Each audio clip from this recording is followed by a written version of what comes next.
Nah, kita sambung lagi di bab seterusnya. Sebelum tuh, jika sudi bolehlah subscribe ya sebagai tanda sokongan. Kita teruskan ke cerita Perjalanan Dimensi Waktu Sang Jenius. Bab 668. Lukman tahu bahwa penyerangan kota seharusnya dilakukan pada siang hari, bukan pada malam hari. Tepatnya, pada pagi hari. Itu adalah waktu terbaik untuk bertindak. Berhubung pasukan kota pusat pemerintahan Roino belum terlihat sampai saat ini, itu artinya mereka tidak akan datang.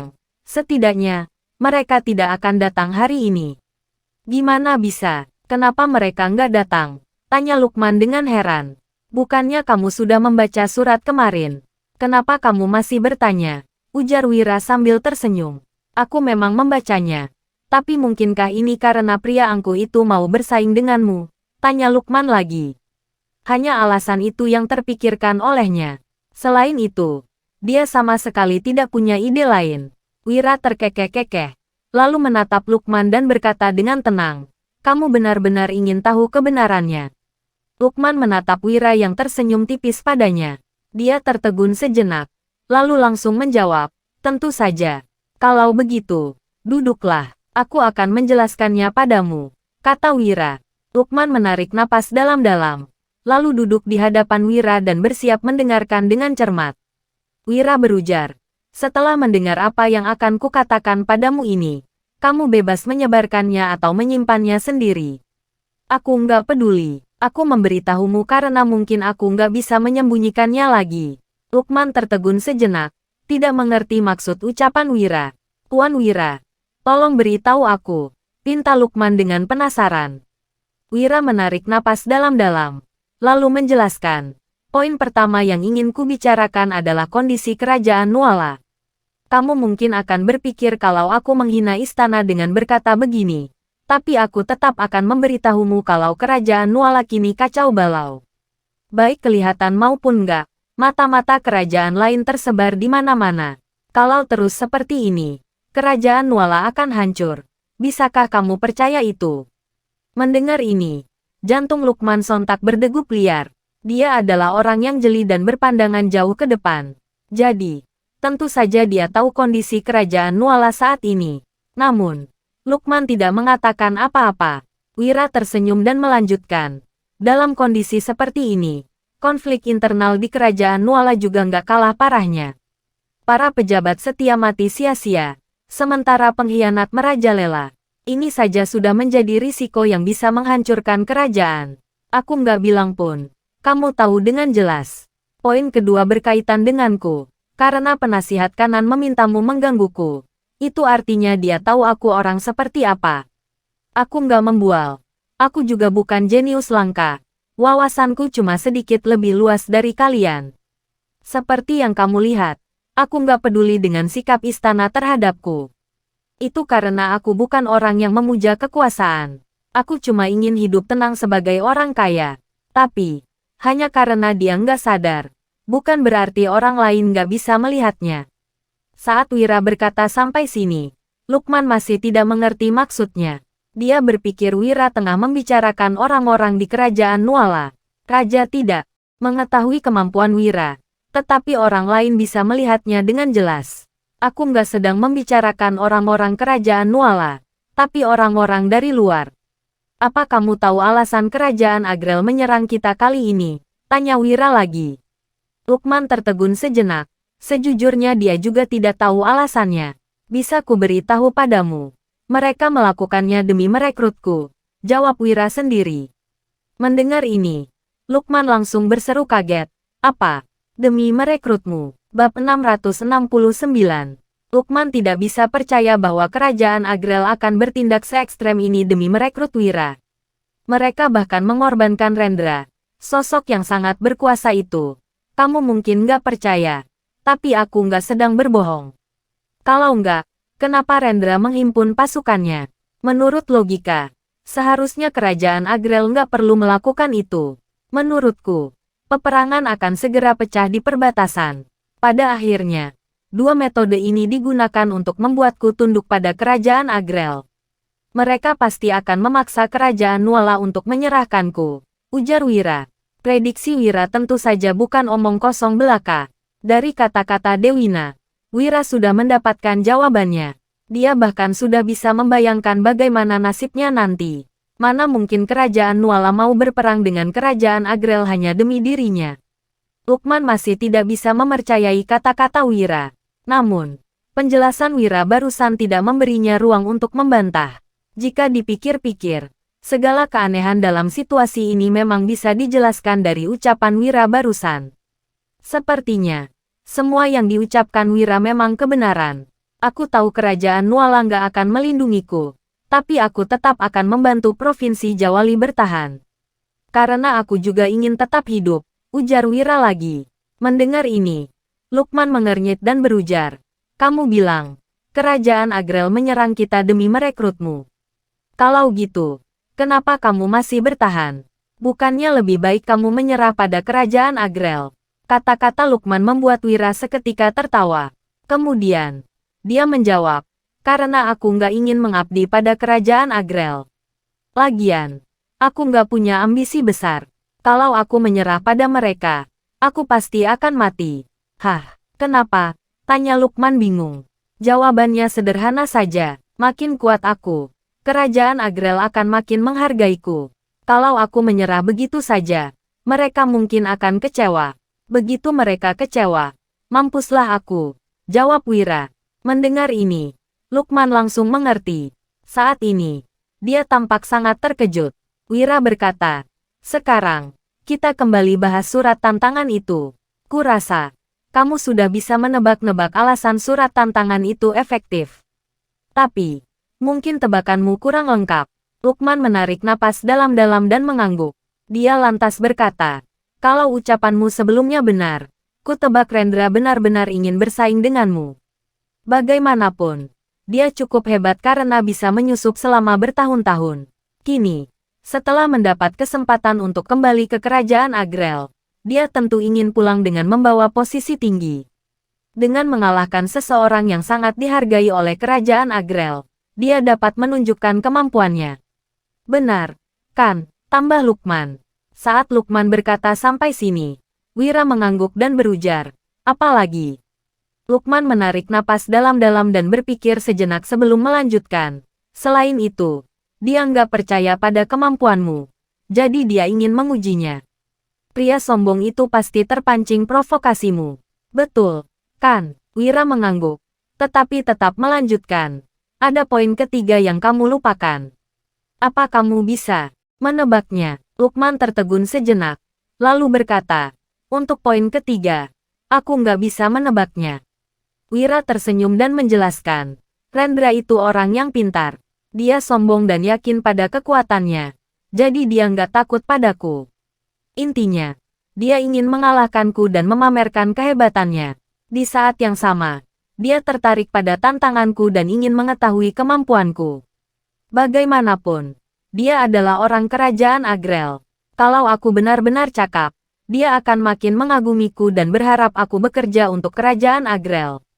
Kesetiaannya pada bangsa Agrel terbukti dari keteguhannya bersembunyi di sini selama bertahun-tahun. Jadi, wajar kalau dia berharap orang cakap sepertiku bisa mengabdi pada kerajaan Agrel. Dari sini, kita juga bisa melihat kalau kondisi kerajaan Agrel jauh lebih baik dari kerajaan Nuala.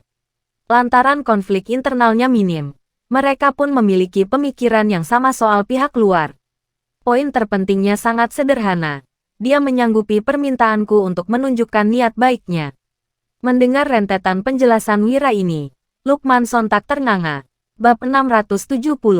Lukman sangat kebingungan. Apa maksud dari menyanjung Wira? Dia benar-benar tidak mengerti. Hubungan Wira dan Rendra adalah musuh. Bahkan bisa dikatakan, jika kerajaan Agrel benar-benar menghargai bakat Wira, Rendra seharusnya menganggapnya sebagai musuh politik. Bagaimana mungkin dia akan mencoba menyanjung Wira? Itu sebabnya, dia yang kebingungan pun bertanya, Wira, apa maksudmu lagi? Sementara itu, Wira berkata sambil tersenyum, ini sangat sederhana. Dia tahu bahwa dengan menyerang Provinsi Jawali, aku nggak akan bisa mempertahankannya. Tapi, dia malah nggak menyerang dan ingin melihat kemampuanku. Juga ingin membuktikan dirinya sendiri. Pada saat yang sama dia juga ingin berteman denganku. Wira kembali menjelaskan. Sebab, kalau aku benar-benar bisa mempertahankan Provinsi Jawali, reputasiku pasti akan melonjak. Dia sedang mencoba untuk mengajakku bergabung dengan Kerajaan Agrel. Apa kamu sudah mengerti? Sejujurnya, aku malah menjadi berutang budi. Keluh Wira sembari menarik napas dalam-dalam. Saat ini, dia melakukan segala sesuatu karena tidak mempunyai pilihan lain. Jika tidak, Wira tidak mampu menunjukkan kehebatannya di Provinsi Jawali. Meskipun memiliki bakat yang luar biasa, apabila dia hanya memimpin sekelompok orang yang tidak memiliki semangat perang, juga merasa ketakutan ataupun sudah kehilangan harapan, lantas bagaimana mungkin dia akan mampu meraih kemenangan? Itu sebabnya, Wira harus mendapatkan waktu 1 hari. Dalam 1 hari ini, dia perlu membangkitkan semangat perang semua orang. Hanya dengan cara ini, mereka baru memiliki kesempatan untuk mempertahankan Provinsi Jawali. Dari apa yang kukatakan, kalau kamu memang mengerti, pasti akan paham. Kalau nggak mengerti, sebaiknya lupakan saja, ucap Wira. Kemudian, dia mengalihkan topik pembicaraan dengan berkata, tolong kumpulkan semua jenderal. Mereka harus menerima perintah di tembok kota. Begitu mendengar perintah Wira, Lukman tidak berani berbasa-basi lagi. Pada saat ini, dia benar-benar terkesan oleh pemuda ini. Di tengah situasi yang begitu sulit, Wira masih mampu menemukan solusi. Meskipun Lukman tidak tahu langkah apa yang akan diambil oleh Wira selanjutnya, setidaknya Provinsi Jawali telah memiliki secercah harapan sekarang. Dengan demikian, mereka memiliki kekuatan untuk berjuang. Selain itu, Lukman dapat merasakan keputusasaan Wira. Apabila menggantikan posisi Wira, mungkin Lukman juga akan merasa kecewa dengan kerajaan Nuala. Orang ini sulit dipahami oleh Lukman. Bukan hanya merasa kagum terhadap Wira, ada pula ketakutan yang mendalam dalam hatinya. Lukman bergumam, orang semacam ini nggak boleh menjadi musuhku. Lebih baik berteman dengannya. Tapi, hubunganku dengannya nggak akan bisa menjadi teman. Aku juga nggak akan menjadi musuhnya. Kerajaan Nuala terlalu rumit. Mungkin percakapanku dengannya hari ini akan bisa menyelamatkan nyawaku di masa depan. Lukman telah bertekad untuk tidak berkonfrontasi dengan Wira. Tak peduli apapun yang terjadi. Orang ini terlalu menakutkan. Saat ini, semua jenderal telah berkumpul di tembok kota, bersama dengan 5.000 prajurit yang tersisa. Berdasarkan perkataan para komandan, mereka tahu bahwa penasihat militer ini akan mencegah pasukan kota pusat pemerintahan Roino untuk menyerang hari ini. Mereka memang tidak percaya pada awalnya, tetapi itu benar-benar terjadi. Mereka seharusnya kehilangan nyawa hari ini, tetapi tiba-tiba malah ada secercah harapan. Meskipun sangat tipis, mereka telah menemukan harapan untuk bertahan hidup. Saat ini, Wira tiba di atas tembok kota. Begitu melihat sosok Wira, semua jenderal langsung menyapa dengan penuh hormat, penasihat militer. Wira hanya tersenyum, lalu berkata dengan acuh tak acuh, aku bukan penasihat militer. Hanya saja, kita semua berjuang demi kelangsungan hidup, jadi tolong percayalah padaku. Setelah itu, Wira berjalan ke pinggir tembok kota. Ketika melihat ke arah 3 kota yang telah jatuh di kejauhan, juga 30.000 pasukan kota pusat pemerintahan Roino yang bermarkas pada jarak yang jauh. Wira pun berkata perlahan, semuanya, seperti yang kukatakan, mereka nggak akan mengirim pasukan hari ini. Aku sudah membuktikan perkataanku. Apakah ada yang ingin kalian sampaikan? Saat pasukan mendengar perkataan Wira, tidak ada yang berani berkomentar. Bab 671. Tuan Wahyudi sangat berbakat. Kami merasa malu dengan diri kami sendiri. Kami mohon kepada Tuan Wahyudi untuk merencanakan strategi dan mencari jalan keluar bagi kami. Harap Tuan Wahyudi merencanakan strategi dan mencari jalan keluar bagi kami. Harap Tuan Wahyudi merencanakan strategi dan mencari jalan keluar bagi kami.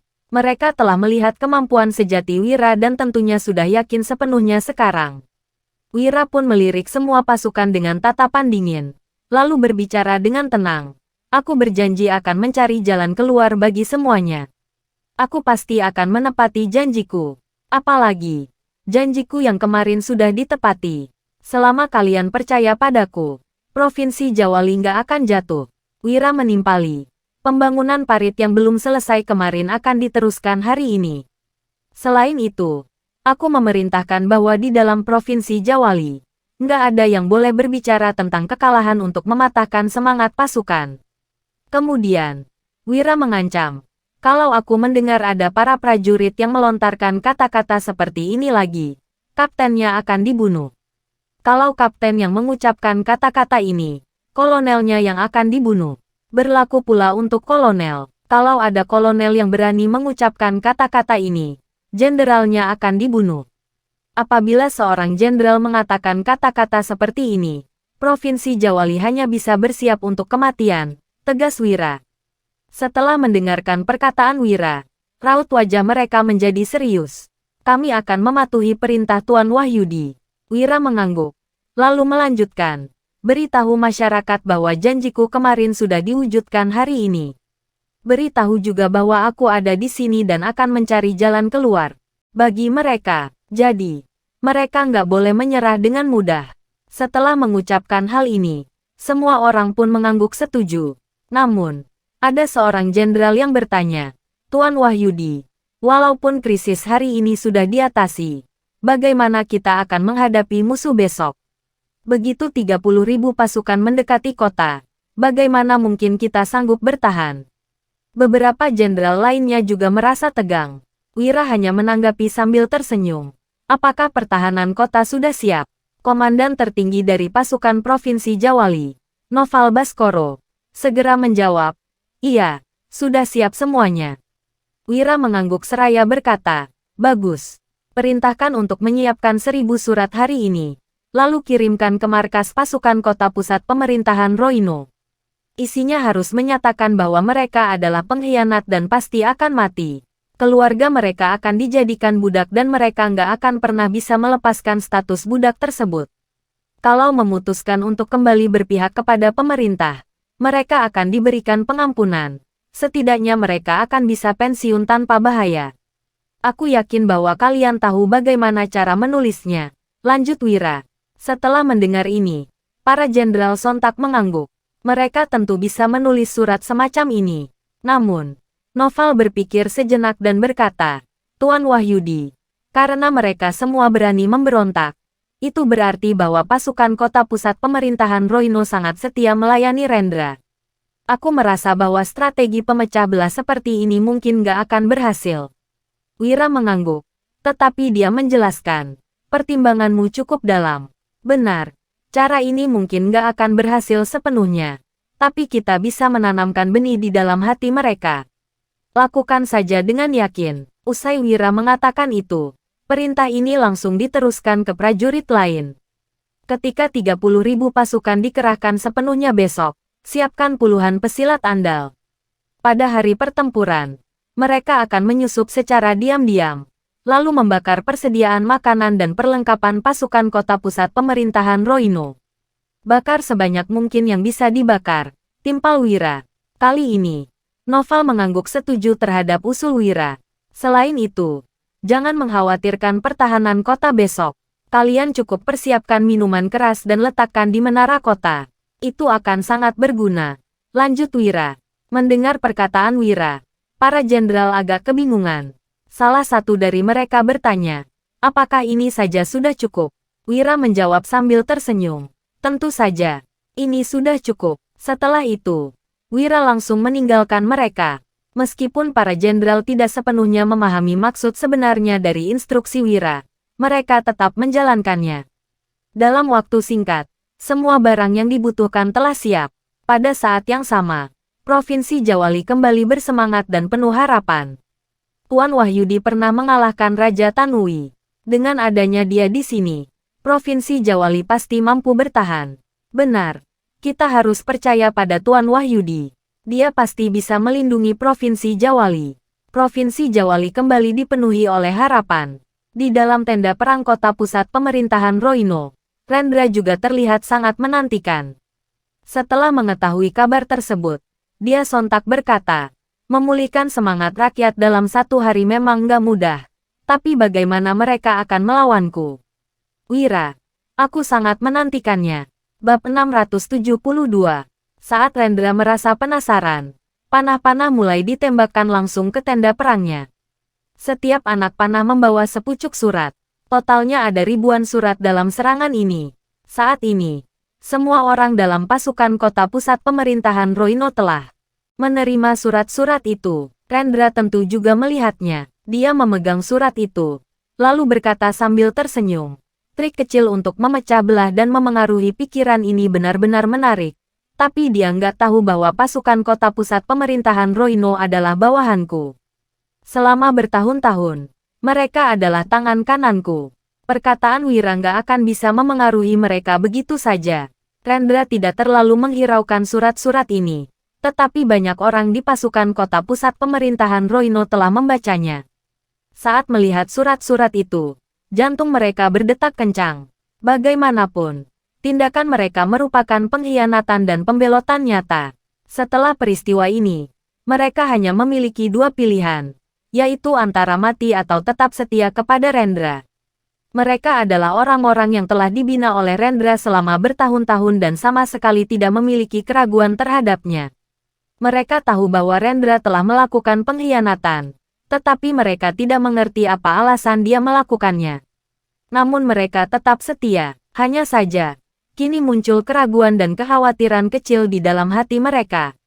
Saat ini, di ibu kota kekaisaran, dua surat juga terletak di atas meja Raja Bakir. Setelah membacanya, Raja Bakir sontak murka dan memaki, "Bajingan! Beraninya Rendra mengkhianati negara." Raut wajah Raja Bakir sangat emosi.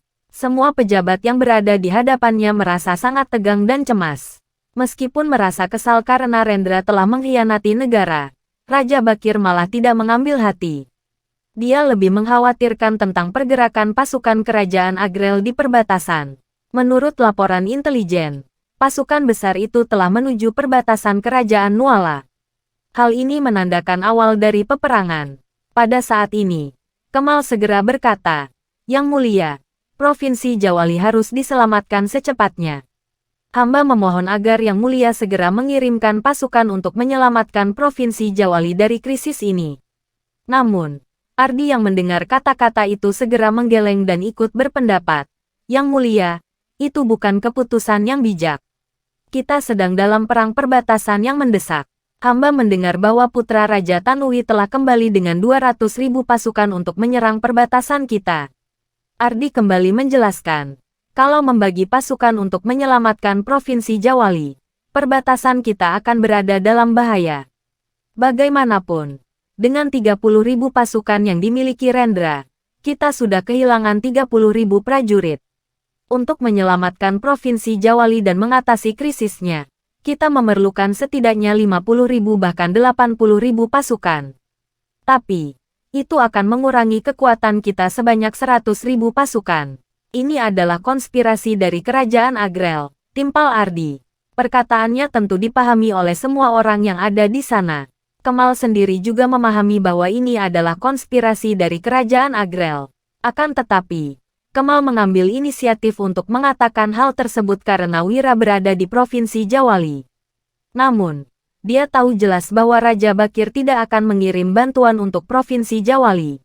Kekurangan 100.000 pasukan akan menjadi ancaman serius bagi perbatasan. Saat ini, Raja Bakir berkata, "Siapa yang akan memimpin pasukan dalam perang ini?" Dia sama sekali tidak mengungkit lagi tentang Provinsi Jawali. "Masalah ini sebaiknya ditentukan oleh Yang Mulia sendiri," ucap Ardi perlahan. Meskipun dia tidak ingin Yuda yang memimpin pasukan, situasi kerajaan Nuala memang genting sekarang. Saat ini, satu-satunya panglima yang memiliki bakat untuk memimpin pasukan adalah Yuda. Raut wajah Raja Bakir menjadi makin suram.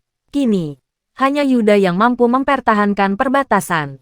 Terakhir kali, ketika Yuda berhasil menumpaskan Raja Tanui, Raja Bakir telah mengetahui potensi militernya.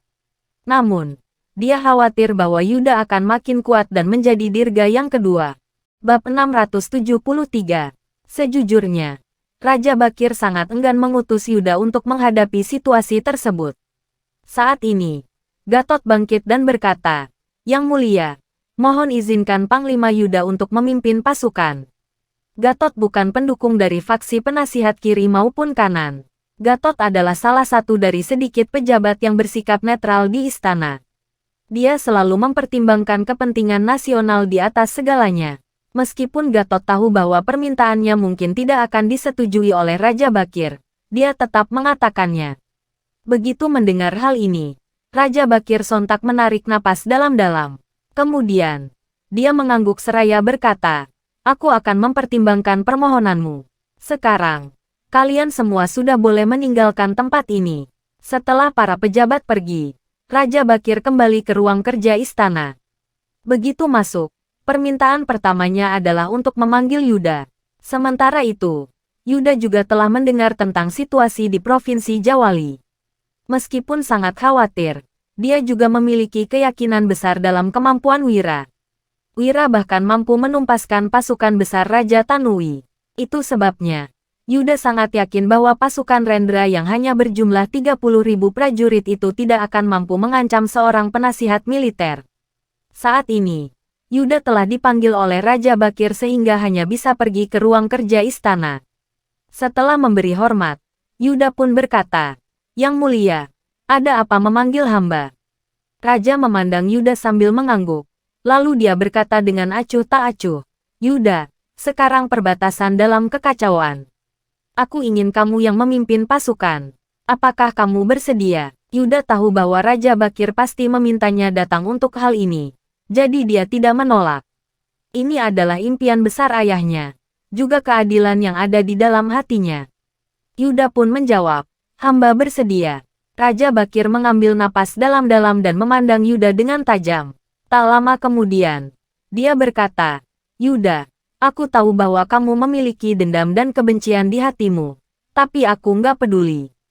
Ketika Yuda mendengar ini, dia sontak mengernyit, tetapi tidak berkata apapun.